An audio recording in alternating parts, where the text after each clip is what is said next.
اللهم صل على محمد طب القلوب ودوائها وعافية الأجساد وشفائها ونور الأبصار وجلائها وعلى آله وصحبه وبارك وسلم. And then you wage war on Dajjal's behalf. You're waging the war for him and you don't even know. And you're going to liberate Libya. And we have some from Libya here today. And when you liberate Libya and you're beating the drums, you fool. And my language is deliberately harsh. You fool. What you have done is given Libya to NATO.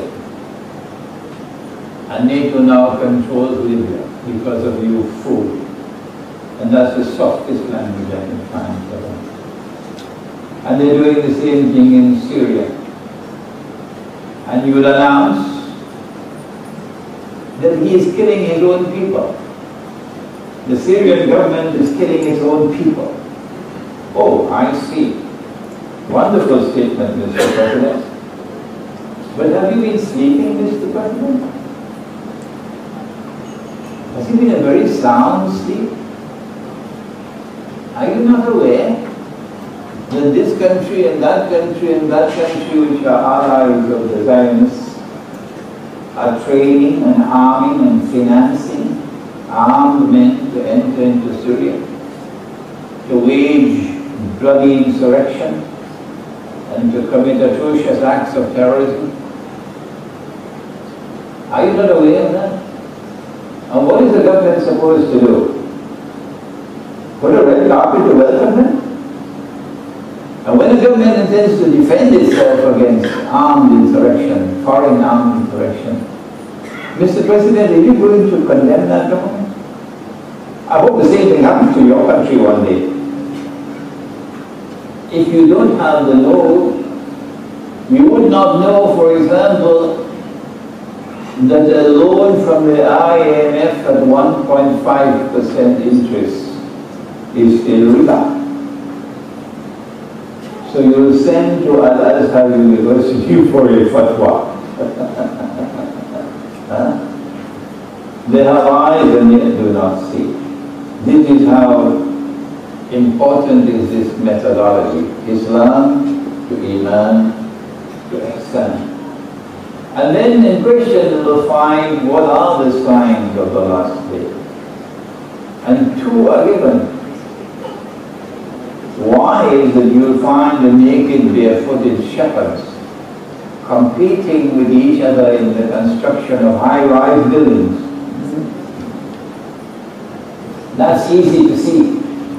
That's plain as play. That's all there in the open. You don't even need spectacles for that.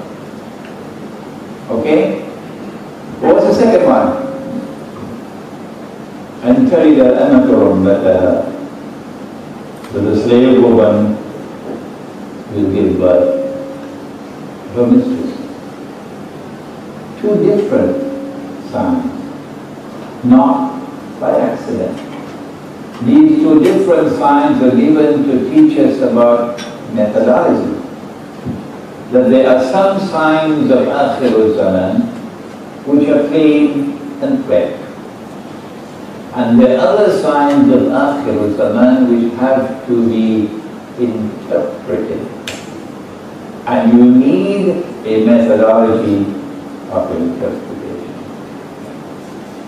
This is the best way to begin the subject, to introduce your audience, provided of course that you get the skill of a storyteller. So that's the hadith with which we will begin the subject of Ilmu Akhirul Zaman. We then turn now to methodology.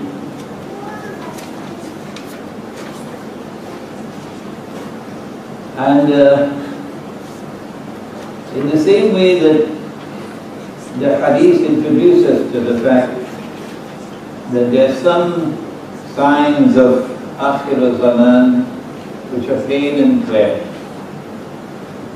and the other signs which have to be interpreted. We now turn to the Quran. This is Surah Al Imran, and it is verse number 7. And in this ayah of the Quran, Allah speaks about two different kinds of verses in the Quran, confirming what we just said about those two signs of the last day: the lofty tall buildings and the slave woman giving birth to her mistress. The second one is difficult, very difficult, and you need a proper methodology to be able to penetrate number two.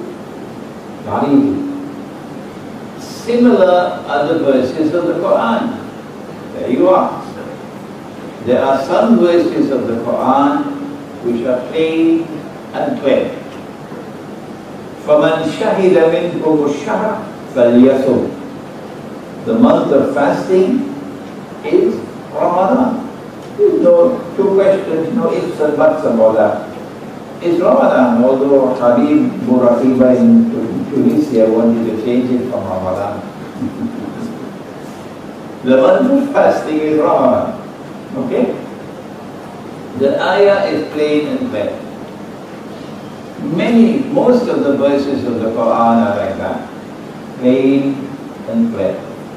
And these are Ummul Kitab. This is the foundation of the book. But Allah says that in addition to those ayahs, there are also other verses of the Quran which are mutashabihat, meaning they have to be subjected to ta'weel. They have to be interpreted. And now, remember that the Quran came down to the heart of the Prophet ﷺ. He then spoke the words of the Quran, and the scribes would record what he spoke. And after they had recorded it, he didn't say, "Show me what you've written, let me check it out." Fine. He could read. Yeah. So he asked them to read what they had written. And then he confirmed what they had written was correct. So, listen carefully. The punctuation did not come from above. We put in the punctuation. The i'rab did not come from above. We put in the fatha and kasra and dhamma. And sometimes the same word with identical spelling, the same spelling, the same word, the same spelling can be pronounced differently with two different meanings. Alright? So be careful. Mutashabihat are those verses of the Quran which have to be subjected to ta'weel. Ta'weel means interpretation.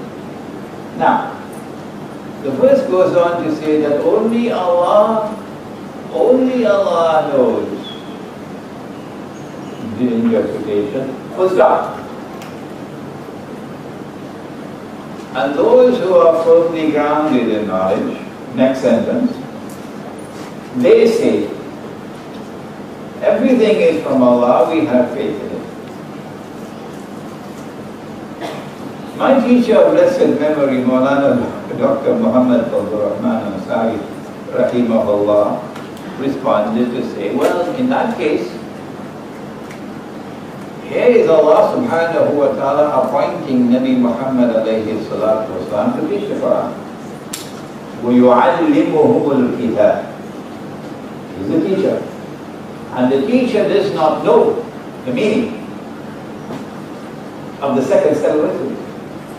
The teacher only knows the meaning of the ayat which are muhkam, plain and clear. And the teacher does not know the meaning of all the verses of the Quran which are mutashabihah. It doesn't make sense. Why should Allah send down a book and one part of the book only He knows the meaning? It does not make sense. Something is wrong with the punctuation. And so my teacher, Maulana Fadlur Rahman Ansari, says, I reject that punctuation. The punctuation did not come from Allah. It's a human word. And the meaning of the verse is that only Allah, and in addition to Allah, those who are firmly grounded in knowledge, only they know the interpretation of the verse.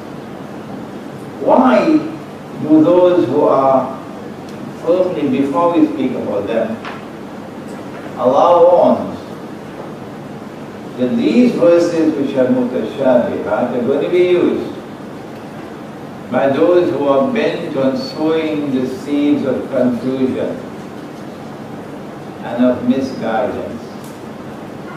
So beware of them. The ones who can truly interpret these verses are those who are rasikhuna fil ilm, who are firmly grounded in knowledge, because they don't use any arbitrary methodology, hit and miss, cut and paste. No, they use a specific methodology. They say, we believe in the Quran, we believe in the whole Quran. It is from our Lord God, our Rabb. And hence no one can understand the mutashabihat except with reference to the whole book. Except with reference to the whole book.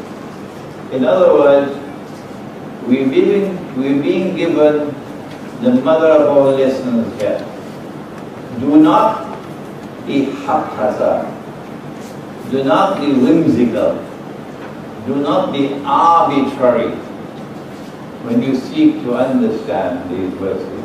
Never take a verse of the Quran stand alone. The Americans use this term, stand alone. I could have chosen to spend one day rushing through, like a sightseeing bus stop, rushing through all the parts of Akhir al-Zaman, and you never get a chance to step out of the bus and walk. I chose not to do that. I chose instead to choose on certain parts of the topic. And in this one, to keep you out of the bus for a while, so you can walk around, you can feel the sense of methodology. What is proper methodology? If you are to save yourself from ta'weel, which will be false and wrong and misguided confusion, Allah teaches methodology at the very beginning of the Quran. He is not deficient in the use of language. No. فَوْقَ كُلِّ ذِي عِلْمٍ عَلِيمٍ. He is the most learned. And so when He chooses to frame a sentence in the Quran, an ayah in the Quran, pay careful attention. Not only to the content, but to the form. And here He is, subhanahu wa ta'ala, introducing the subject of Adam alayhi salam. And having taught him the nature of all things, He then orders the angels to bow down and make sajda before Adam alayhi salam. The order is given to the angels. This is slide number 3. That's right.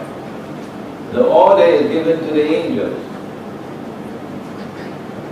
Bow down or make sajda before Adam alayhi salam. Fasajadu. So they all bow down. In other verses of the Quran, kulluhum ajma'in, all of them bow down and made sajda. Illa Iblis. If you extract this verse of the Quran and seek to understand it without reference to the rest of the Quran,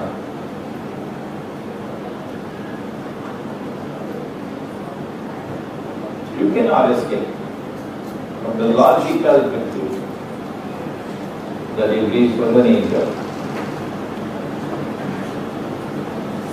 Logically, you will have to conclude that Iblis was an angel. And having done this cut and paste piece of scholarship, you then announce on something called Facebook. I don't know whether you know what it is. I've never visited yet, but I've been hearing about it, something called Facebook. And you announce to the public, Iblis was an angel. Turn the Quran. Oh, wait a minute. Allah is teaching you a lesson. You dumb. If you were to go to the rest of the Quran, which is proper methodology, you cannot understand the part without reference to the whole. You will find where, here is Surah Al-Nahl, verse number 50, that angels have no choice. No. When an angel is given a command, an angel must obey. So if you ask your wife to do something and she says she's not going to do it, she's not an angel.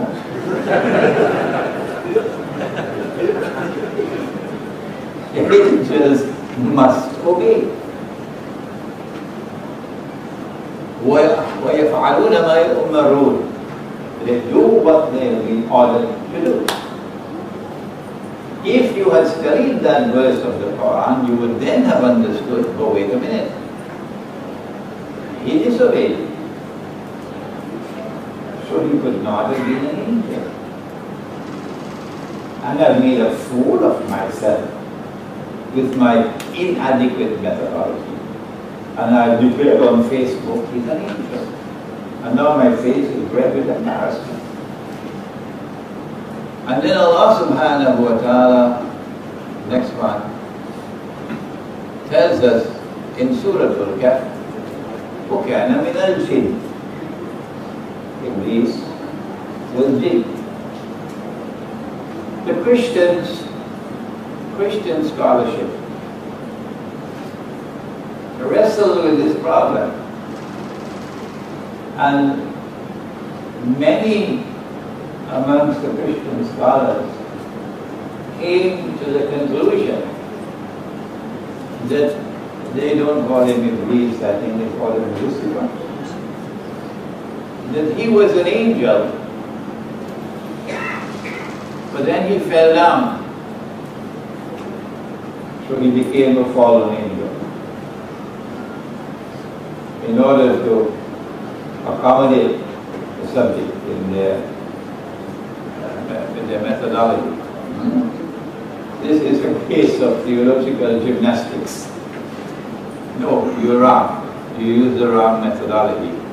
And Allah is teaching us methodology at the very beginning of the Quran. Do not take any verse of the Quran in isolation. Do not take any verse of the Quran by itself to derive meaning and conclusion. Proper methodology is to understand the part with reference to the whole. And so, now fasten your seatbelts. would only thinking can. But this is perhaps the most important part of the whole day. And so, proper methodology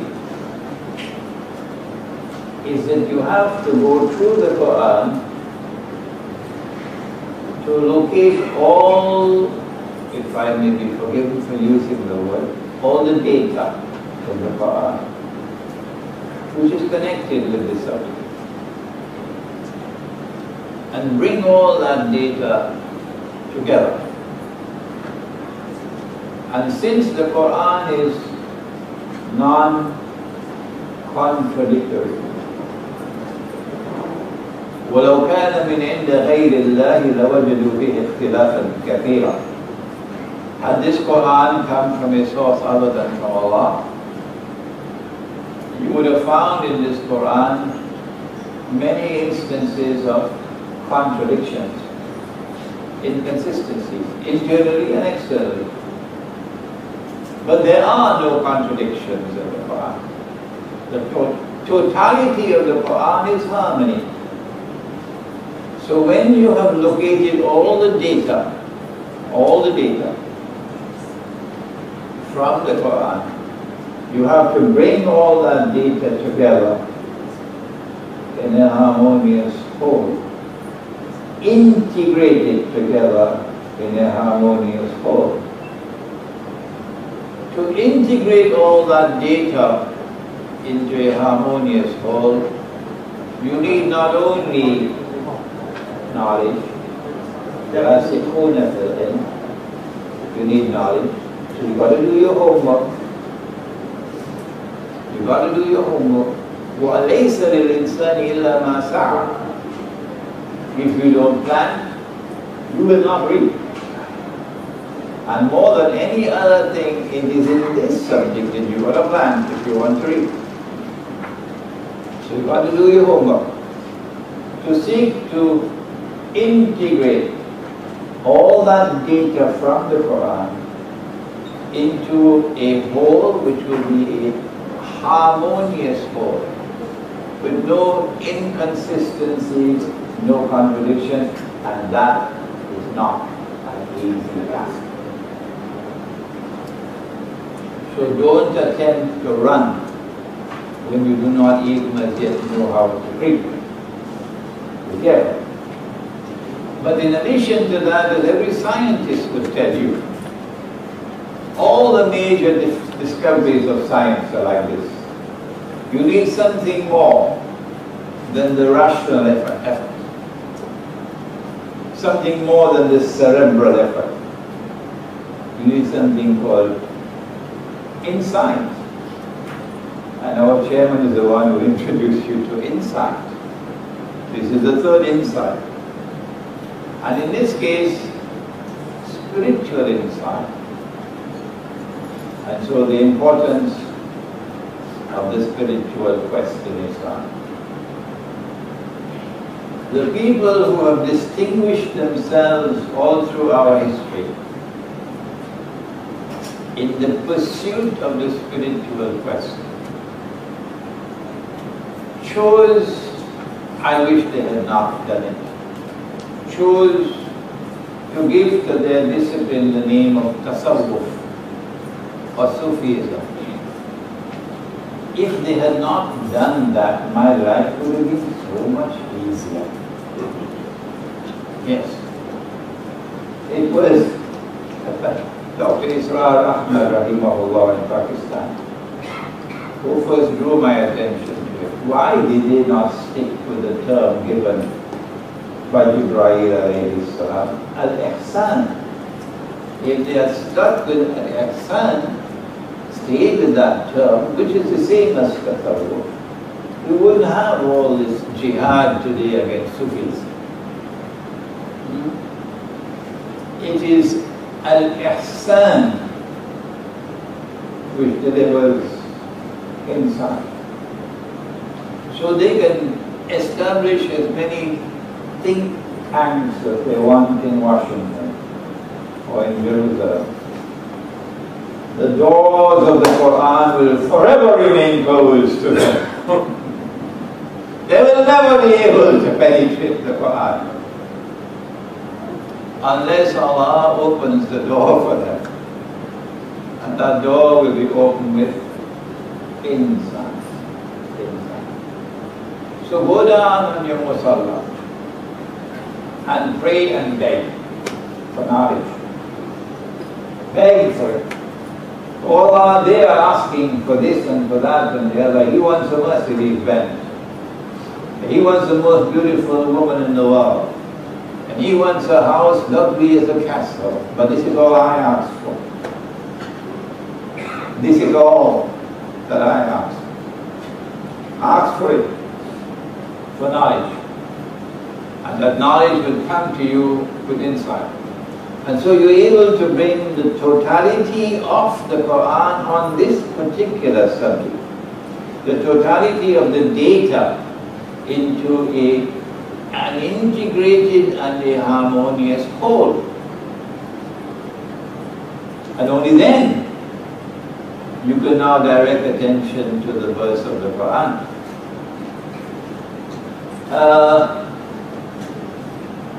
Let me see, I think maybe I can do it, we still have some time. Here's an example. I was invited by the Methodist Church in the United States to address a gathering of Methodist ministers from the United States, Canada, and from other parts of the world. Some came from the Arab world. And there were 200 of them in this hall in upstate New York. And I'm invited to address them.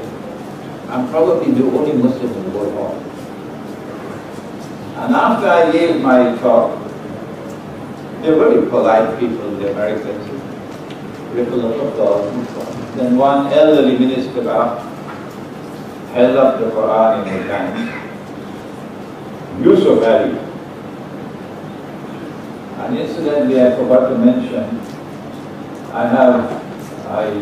got Yusuf Ali and I got Muhammad Asad, the two most famous translations in English. And I got them from the publishers at the maximum discount, 30% maximum discount, and I'm passing them on to you at that discount. Okay, so if you want, you can get these copies as soon as you have the first plate. If you don't want to buy them, you can still use them and then put them back, but don't soil them.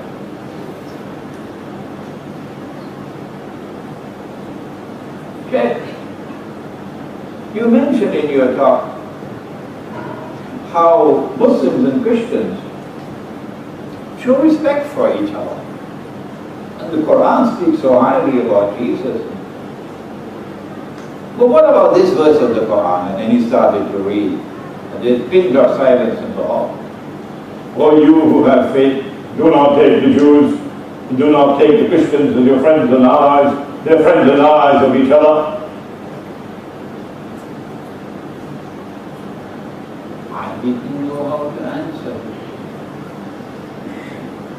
I didn't know how to answer. I was fishing. And I gave an answer which didn't convince them. The 200 ministers said. Because I had not as yet applied proper methodology. It is when I applied proper methodology that I suddenly found that there was far more to this verse than you could find in the Tafsir, where they are directing attention to Christians at that time and Jews at that time, this tribe and that tribe and the other tribe. O you who have faith in Allah, do not take the Jews and do not take the Christians as your friends and allies. Is Allah speaking of all Jews and all Christians? To answer that question, we've got to go to the whole Quran. And when we go to the rest of the Quran, it becomes very quickly, very clear that Allah could not have been speaking about all Jews and all Christians. Proper methodology saved us from the mistake. Proper methodology. We don't have the time to take you through all those verses. But then if Allah is not speaking about all Jews and all Christians, which Jews and which Christians is he speaking about? Now the answer is right there, ba'duhum awliya'u ba'd. Meaning, do not take such Jews, do not take such Christians as your friends and allies, ba'duhum awliya'u ba'd, who themselves are friends and allies of each other.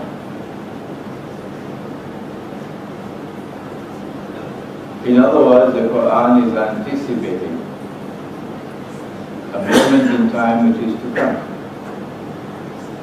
when a Jewish-Christian alliance is going to be established. That Jewish-Christian alliance never came into being in Eastern Christianity. No. What used to be Byzantium, what the Quran refers to as Rome, غُلِبَتِ الرُّوم. That Jewish-Christian alliance came into being from Western Christianity, not Eastern Christianity. And that Jewish-Christian alliance gave us Zionism, Christian Zionists and Jewish Zionists. And the military arm of that Christian-Jewish alliance is NATO. The fools in Libya, the absolute fools in Libya, didn't know this verse of the Quran. When they entered in alliance with NATO, their argument was, we can take help from anywhere in the world, even from Satan, to achieve our objectives. And they didn't make an alliance with Satan. And look where they ended up. And if you make an alliance with them, وَمَنْ يَتَوَلَّهُ مِنْكُمْ فَإِنَّهُ مِنْهُمْ. You lost your Islam. Here is a verse of the Quran which we can now understand for the first time in a new way. This is not to say that the meanings which were extracted in the tafsir are invalid, but that was not all. That was not all. The Quran is saying more. So proper methodology gave us a new way of understanding a verse of the Quran, which prohibits Muslims from making friendship and alliance with the Judeo-Christian alliance, which today controls power in every part of the world except that part where Mr. Putin is in charge. Now then, we proceed. Proper methodology is not only that you take that which has come down from Allah, get the totality of the data, and bring it together as an integrated organic whole, but more than that. Allah subhanahu wa ta'ala appointed a teacher. You have to go to the teacher to understand the book.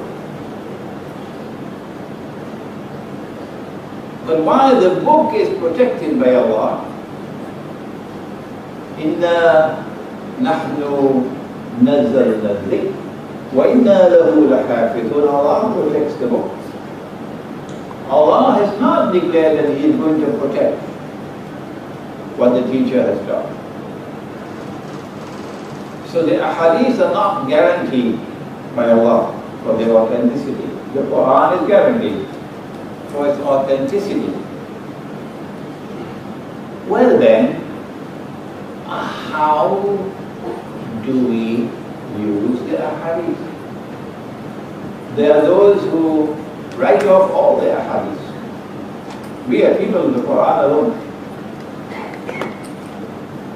They make a mistake. There are those who, once a hadith is sahih, that's it. No one must ever question a sahih hadith, otherwise you lose your head. That's right.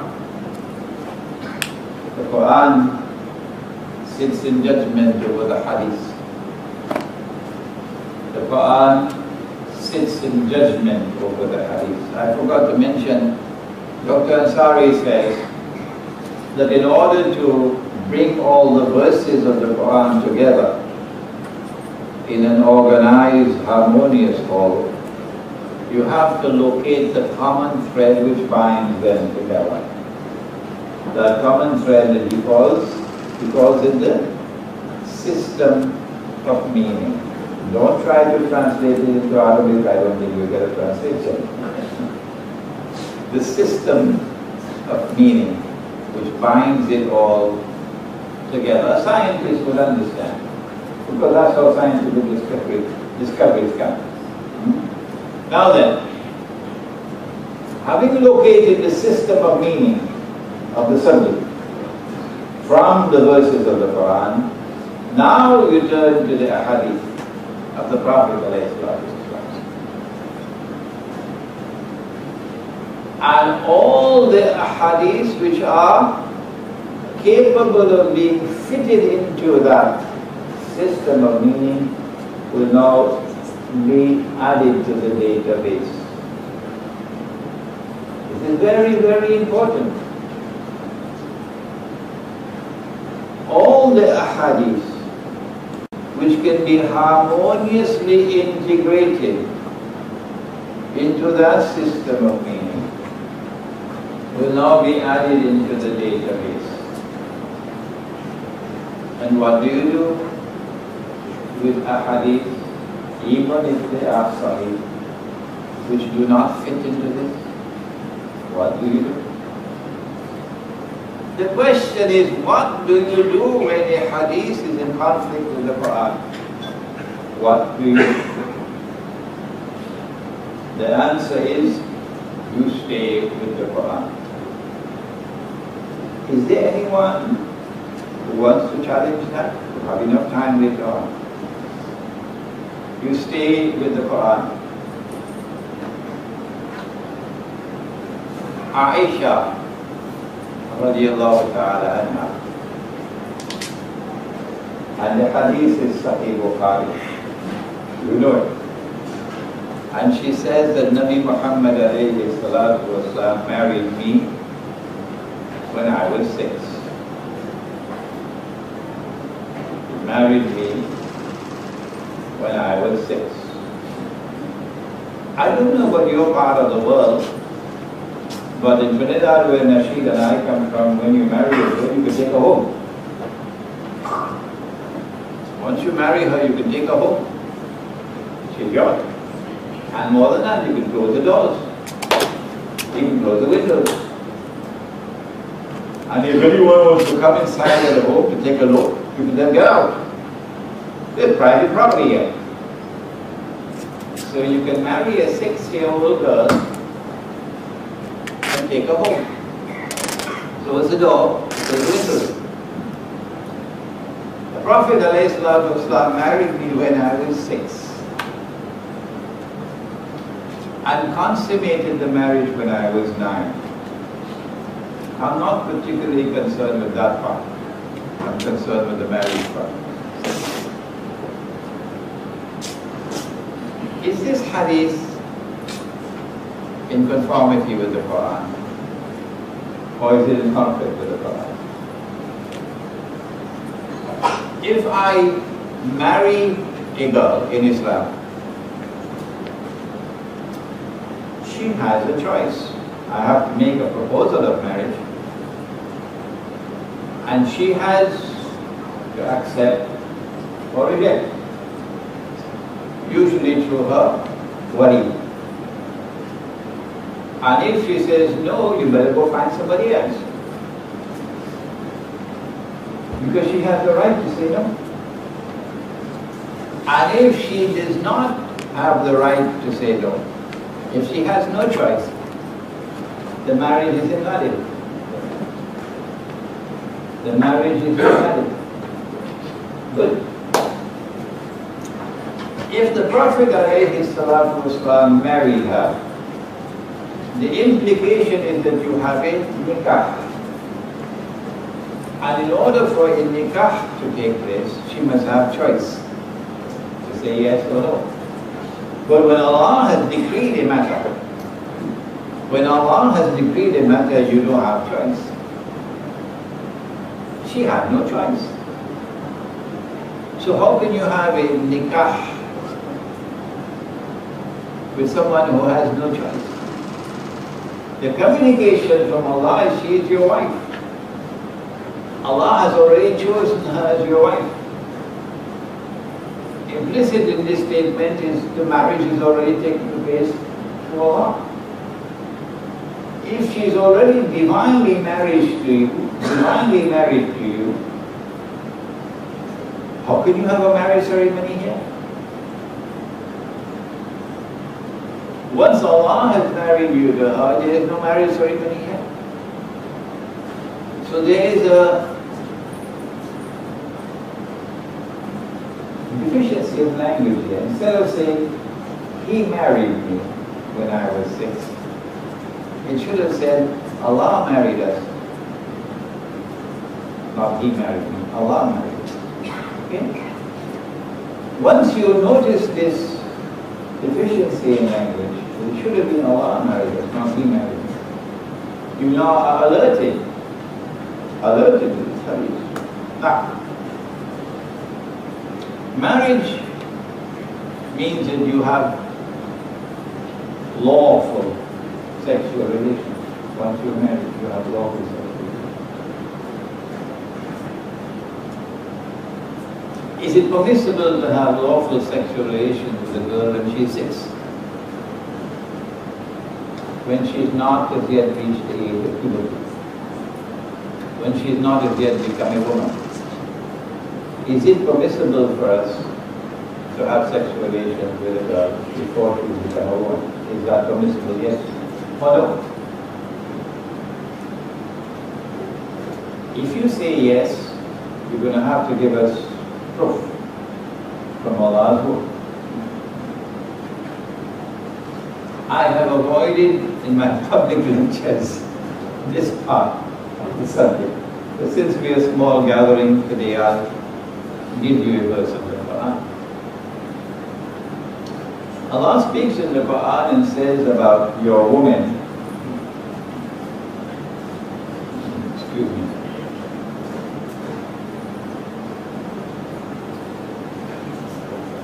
He says, Nisa'ukum harthul lakum. Your women are your fields that you plow. A farmer must plow the fields before he plants the seed. So your women are your fields, implicit in that, fields that you plow. فَأْتُوا حَرْثَكُمْ أَنَّا شِئْتُمْ. So go to your fields, plow your fields in any way or fashion you wish. The Asbab al-Tanzeel of this ayah of the Quran is that Umar radiallahu ta'ala anhu had sexual relations with his wife, but not in the missionary form, from on the back. And the Jews declared that if the baby is born, it's going to be split eye. The matter came before the Prophet ﷺ. And this revelation came down to belie that wrong notion that the Jews have. No, you're entitled to have sexual relations in any form, in any form, provided that it's the field that is being plowed. Okay? The field becomes a field only when a seed can be planted, and if Allah allows germination, it can germinate. Only then can it be called a field. Can a 6-year-old girl be considered to be a field? That if you plant a seed, the possibility exists that it can fertilize and grow. Answer? No, of course not. Of course not. And so I have come to the conclusion, if others differ with me, they have the right to do so. But they must do it publicly, not in private. That it is not permissible in Islam to have sexual relations with a girl unless or until she has become a field, meaning she has reached the age of puberty. So that if you plant a seed, it has the chance of fertilizing and she can become pregnant. If you marry a girl before that, and you're not allowed to have sexual relations with her, but you are allowed to take her home, are we going to have to install cameras in the home? To ensure you don't do anything with her? Doesn't make sense to me. I know that the Australian government has great concerns about Australian citizens who are pedophiles. I'm not bad talking Australia, I'm talking about the Australian government. If we say that women are allowed, you can marry a girl at age 6 in Islam, every Australian pedophile won't become Muslim.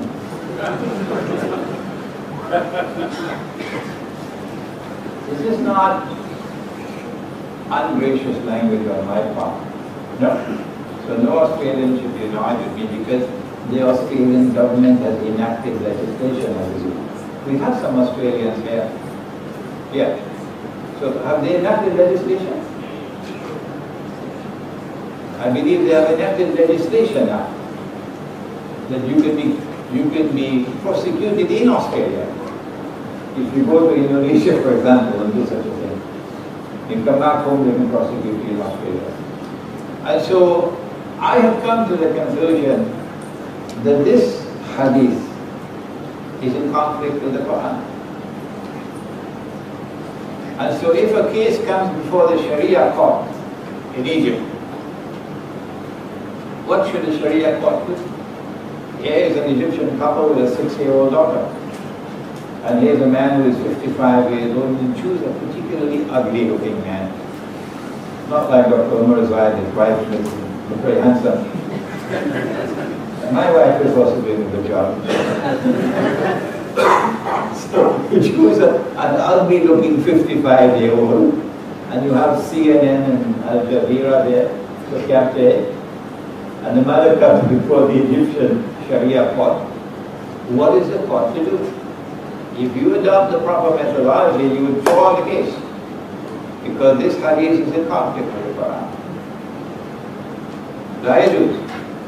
But if you adopt the wrong methodology, you will say, since the hadith says that Nabi Muhammad ﷺ married her when she was 6, the implication is that marriage with a girl at the age of 6 is permissible in Islam. And when that marriage takes place, and CNN and Al Jazeera capture it, it's going to be repeated over and over again on every television station in the world. And we're going to become the laughing stock of the world. I met with Dr. Muhammad Mahathir, the former Prime Minister of Malaysia, maybe 2 months ago. And very strangely, he was very much interested in this subject. And spent most of the time with me talking on this subject. And when I said to him, Dr. Mahathir, we're going to become the laughing stock of the world. He said to me, we are already the laughing stock of the world. One more. Proper methodology and wrong methodology, because this is crucial to the study of Akhir Zaman. That's why I stopped the bus, so you can get out and walk around it.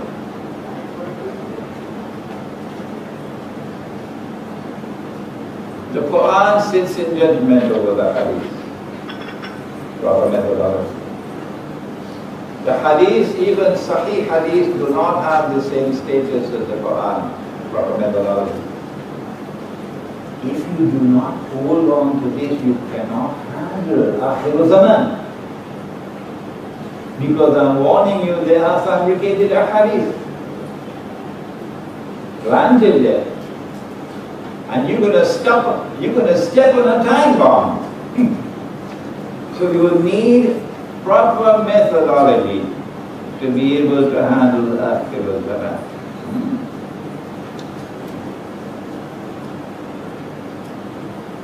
When we arrived in Medina after the Hijrah, we prayed in the direction of Jerusalem. We We turn our backs to Mecca. No Arab could do that and survive. How can you turn your back to the Kaaba and you're an Arab? But we did it. The Jews were stunned. They knew that the Prophet was coming to Medina. That's why they were there in Medina. Come on, Rabbi, don't hide it. That's why you were there. And here he is. But he's not a Jew. He's an Arab. And that stunned them. He is facing Jerusalem and performing his salah. There's evidence as dazzling as the sunshine. This man must be a prophet of Allah. He did more than that. He fasted with the Jews on the days when they fasted and in accordance with the law of fasting in the Torah. No Arab ever fasted like that. From sunset to sunset, no food. That's difficult. From sunset to sunset, no drink. That's difficult. And from sunset to sunset, no wine. That's impossible. Or we fasted like that. When we fasted like that with the Jews on the days when they fasted in accordance with the law of fasting, here's evidence as dazzling as the sunshine. This man could not have been other than a prophet of Allah. So then they made a plan. They made a plan to fix him up. They brought two people who had confessed to zina.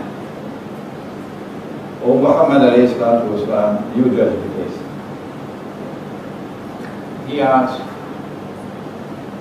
what do you do? They were stunned. They didn't expect that. Oh, we make their faces black and we beat them. Is this the law in your book? Bring your book. Now they're beginning to perspire. Because the plan is, I think it's an Australian word, backfiring. Boomerang. So they brought the Torah. And someone is appointed to recite. And when he came to the verse of Rajab, he put his finger on it. Abdullah bin Salam was their rabbi, taking the Shahada. And he was standing there, he said, raise your finger. Now read. I know you'd like to see this video one day. So he had to recite. Here's the verse of Rajab. In the Torah, the punishment for zina, whether you're married or unmarried, is same law, is Rajab, stoning to death. So when he recited that verse, then they started to stomach. Well, you know, when the small people committed zina, we have to stone them to death. But when the big men committed zina, we had to get them off. So we had to come up with a solution. So we came up with a solution. We changed the law to the new law. The Prophet ﷺ then ordered the two people to be stoned to death. And they were stoned to death. This was the first time in maybe centuries that the Jews were seeing their law being enforced before their eyes. It had not been enforced for so long. Here was evidence as dazzling as the sunshine. This man is indeed the Prophet of Allah.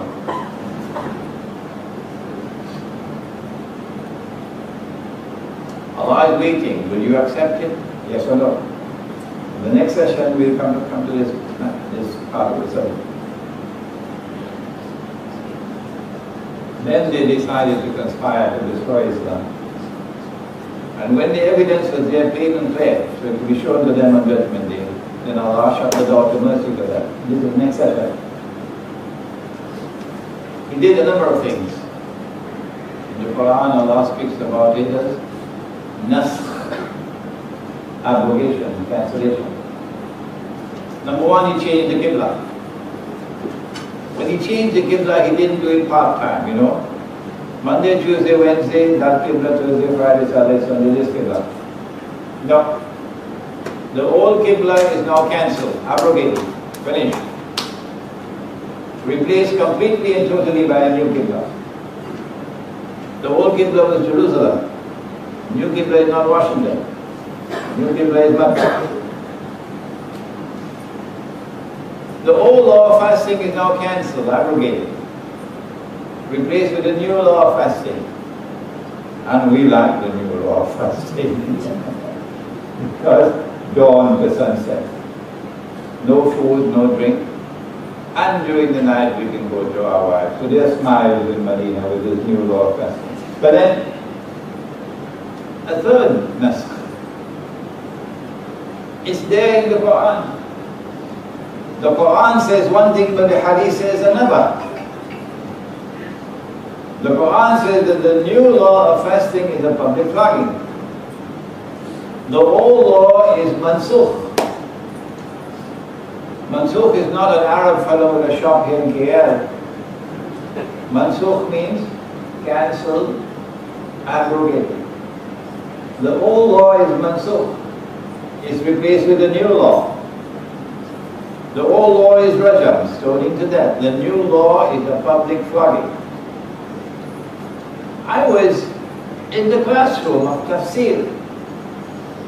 Maulana Zafrullah was teaching, and he was a very old man. And sometimes he used to fall asleep, and sometimes I used to fall asleep. But this day, I woke up suddenly. Because he's reading with Surah An-Nur, and he says there used to be this verse in the Quran. He's quoting Hadith. Umar radiallahu ta'ala is responding. The people are going to say there used to be the verse of Rajam in the Quran, but we no longer see it there. People will say there used to be this verse of Rajam in the Quran, we no longer see it there. So let me explain to you. So I said, one, there used to be a verse in the Quran, no longer dropped out.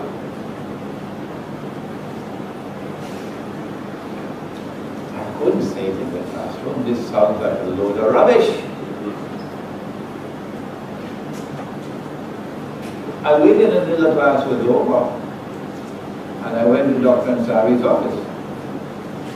I said, Maulana, this is what they just taught me in the classroom. There used to be a verse of Quran in the verse of Rajam in the Quran, is no longer there. So let me explain to you. If they are unmarried, the Quran is applied. Flogging. But if they are married, the Torah is applied. Rajam. Maulana Fazl Rahman Ansari rahimahullah said, wrong. Suddenly wrong. No verse of the Quran has ever been cancelled or abrogated. And when I explained this, Dr. Mahathir was so happy. Dr. Mahathir said to me, but that is also my view, that no verse of the Quran was ever cancelled or abrogated. But I am trying to tell this to the ulama in my country, but they wouldn't listen to me. That's what he said to me. And so here you have a situation where the Quran is saying one thing and the Hadith is saying something else, and Sahih Hadith. What do you do? What do you do? If you use the wrong methodology, the Zionists are going to pay two people to come to a Sharia court in Egypt to confess zina. And the court is going to have to pronounce Rajam, because Washington is going to be crying out loud and the New York Times is going to be shouting, and CNN and Al Jazeera, you know, their sisters, the two of them, shouting out loud, why don't you enforce the Sharia? Come on, enforce the Sharia.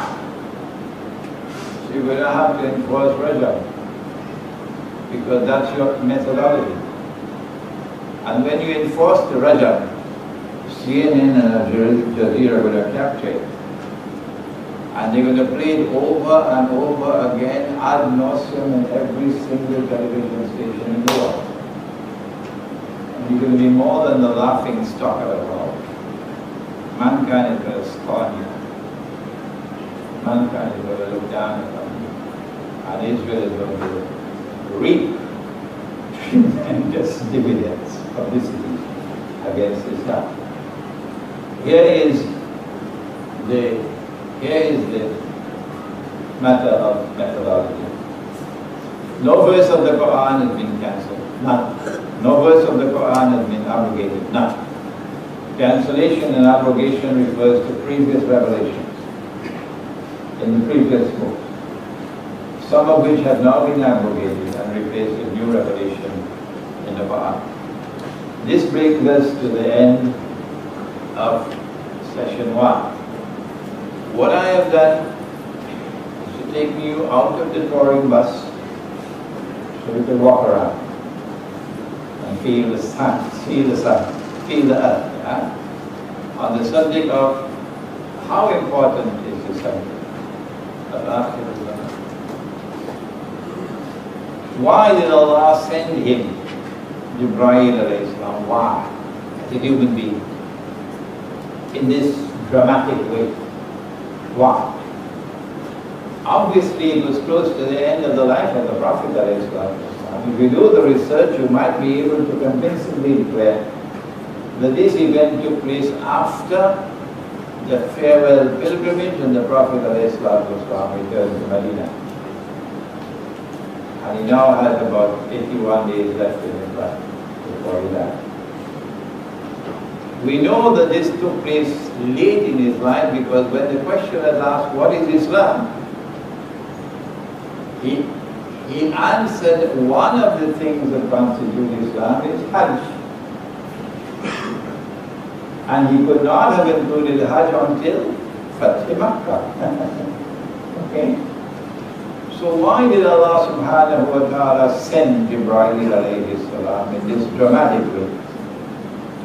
Why these 5 questions? Why this focus on the Sa'ah and the Alamat Sa'ah?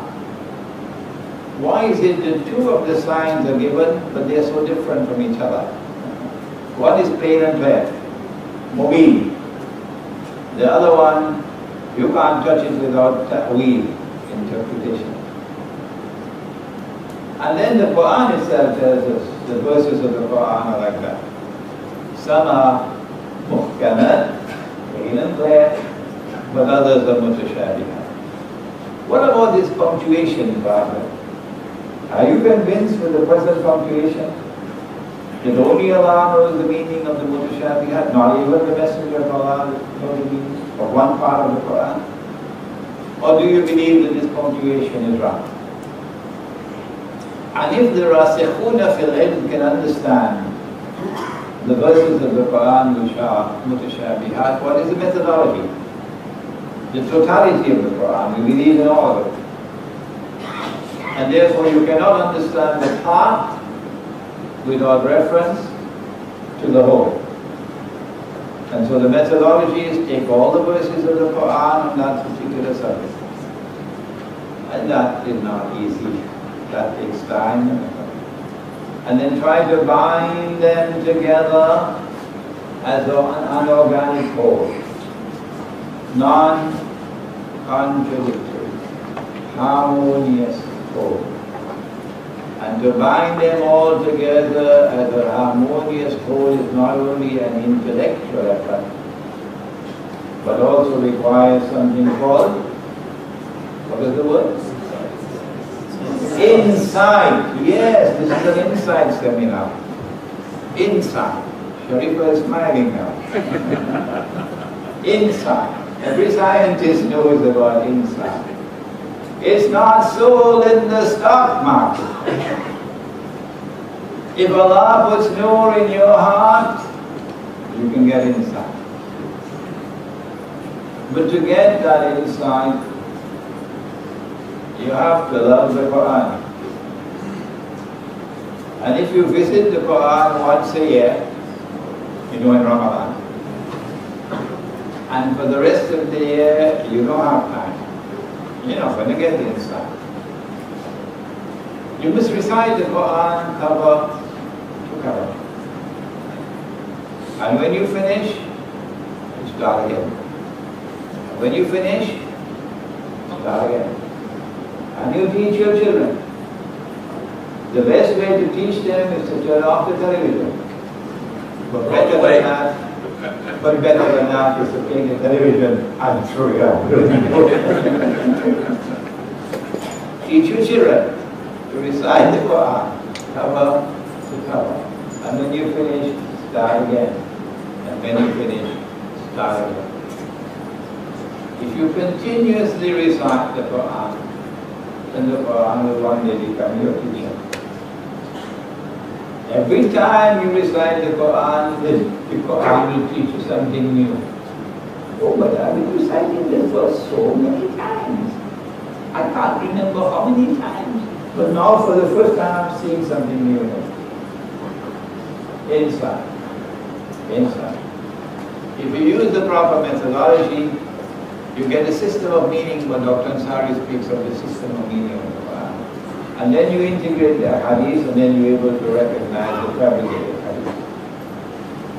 Important, because ilmu akhir zaman has time out to fabricate hadith. One last word, you can pick up your copies over here, Asad and Yusuf Ali. Iqbal is also good. But I found to my amazement when I was preparing for this seminar, that there are so many instances in which Muhammad Asad is deficient in his translation and explanation of verses of the Quran pertaining to Akhir. Not simply that Muhammad Asad rejects belief in the return of Jesus alayhi salam, considers him dead. That's not what it is. There are more things in it. So you'd want to take a number of translations and check each. If you are French speaking, we have French speaking here. Muhammad Hamidullah has done a translation of the Quran, and there are other translations of the Quran. This book, Quranic Foundations and Structure of Muslim Society, written by my teacher, in 2 volumes, is now being printed. Should be out of the printry in another 2-3 weeks, inshallah, and it will soon be available to you. ربنا تقبل منا إنك أنت السميع العليم وتب علينا يا مولانا إنك أنت التواب الرحيم ذنوبي فإنك غافر الذنب العظيم إلهي لست للفردوس أهلا ولا أقوى على نار الجحيم الله فهب لي توبة واغفر ذنوبي فإنك غافر الذنب العظيم Tuhanku, aku tidak layak untuk syurgamu, tetapi aku tidak pula sanggup menanggung siksa nerakamu. Dari itu kurniakanlah ampunan kepadaku, ampunkanlah dosaku. Sesungguhnya Engkaulah pengampun dosa-dosa besar. Tuhanku, aku tidak layak untuk syurgamu, tetapi aku tidak pula sanggup menanggung siksa nerakamu. Dari itu kurniakanlah ampunan kepadaku, ampunkanlah dosaku. Sesungguhnya Engkaulah pengampun dosa-dosa besar. Ilahi lastu lil firdausi ahla wala aqwa ala naril jahim. Allah fahab li tawbatan waghfir dhunubi fa innaka ghafiru dhanbil